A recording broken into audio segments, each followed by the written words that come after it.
नमस्कार, मी सुद्धा महाराष्ट्र खबर न्यूज मध्ये आपल्या सगळ्यांचं स्वागत। पुण्यातील स्वारगेट परिसरात एका धक्कादायक घटनेने संपूर्ण शहरात खळबळ उडाली। सुप्रसिद्ध लेखक आणि विचारवंत डॉक्टर संपत गणपत जाधव यांच्यावर पिस्तूल रोखून मारहाण करण्याचा प्रयत्न झाल्याची घटना समोर आली आहे। अण्णाभाऊ साठे चौकातील सर्कलजवळ घडलेल्या या प्रकारामुळे साहित्य आणि सामाजिक क्षेत्रात संतापाची लाट पसरली। मिळालेल्या माहितीनुसार मातंग समाजाच्या आरक्षणासंदर्भातील एक महत्त्वाची बैठक नुकतीच पार पडली।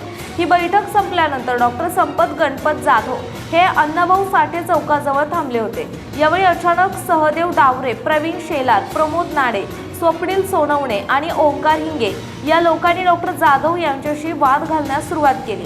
आरोपींनी डॉक्टर जाधव यांना आरवाच्य भाषेत शिवीगाळ करत मारहाण करण्याचा प्रयत्न केला।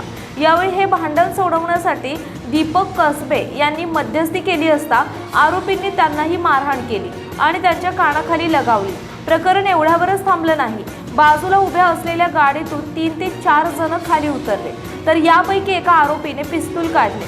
बंदूक इकडे दे असे ओरडत त्याने ती पिस्तूल दीपक कसबे यांच्या डोक्यात मारली। यावेळी आरोपी दारूच्या नशेत असल्याची माहिती समोर आली। दारूच्या नशेत डोक्यात गोळ्या घाला असे म्हणत चिथावणी दिली। जीव वाचवण्यासाठी दीपक कसबे यांनी तिथून पळ काढला।